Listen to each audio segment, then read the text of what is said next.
अब देखते हैं संविधान सभा की आलोचना। अब देखो, आलोचना करने वालों ने तो संविधान सभा की भी आलोचना की कि संविधान सभा संप्रभु नहीं थी, संविधान सभा तो अंग्रेजों के बताए हुए नियमों के अनुसार बनी थी, तो इसमें हम ऐसे अपने गुरूर कैसे करें कि ये संविधान सभा तो हमारी अपनी संविधान सभा है, ये जो संविधान लिखा हुआ वो हमारा अपना संविधान लिखा हुआ है। तो कई लोगों ने ये कहते हुए आलोचना की कि भारतीय संविधान सभा संप्रभु नहीं थी, प्रभुत्व संपन्न नहीं थी, उसके पास संप्रभुता नहीं थी, वो सर्वोच्च नहीं थी, वो मालिक नहीं थी। संप्रभुता का मतलब है कि आप अपने क्षेत्र में मालिक हैं, सर्वोच्च हैं, आपसे ऊपर कोई नहीं है। तो जो चर्चिल साहब हैं, चर्चिल साहब तो अपने तो है नहीं, ये तो वहां के प्रधानमंत्री हुआ करते थे, आपको याद आ रहा हो तो सेकंड वर्ल्ड वार के समय चर्चिल वहां के प्रधानमंत्री हुआ करते थे।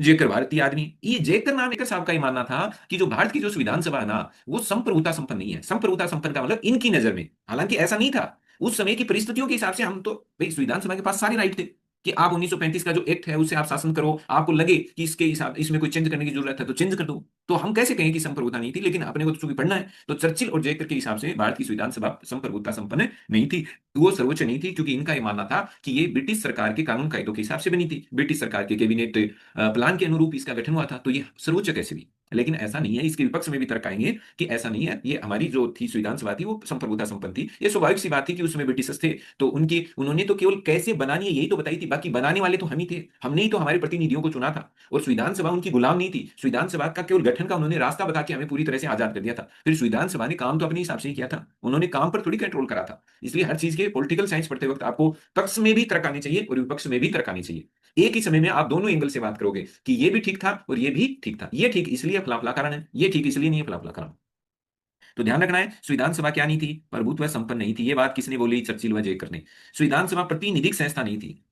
प्रतिनिधिक संस्था का मतलब संविधान सभा में सभी तरह के समुदायों का, सभी तरह के लोगों का, सभी का मतलब इसमें प्रतिनिधित्व नहीं था। यानी कुल मिला के एक तरह से ये लोग उस ओर इशारा करना चाहते हैं कि कुछ चंद ही लोग इसमें आए थे और वो चंद लोगों को कुछ चंद ही लोगों ने चुना था। इसका मतलब आम जनता की इच्छा को व्यक्त करने वाले प्रतिनिधि यहाँ थे नहीं, क्योंकि आम जनता ने तो संविधान सभा के सदस्यों को चुना ही नहीं था।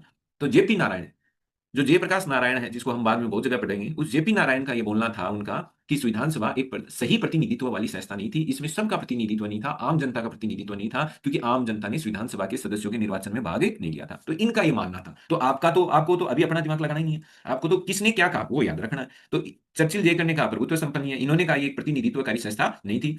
जेपी नारायण क्या चाह रहे थे, वो चाह रहे थे कि इस विधानसभा का जो चयन है वो किस आधार पर हो, सार्वभौमिक वयस्क मताधिकार के आधार पर ये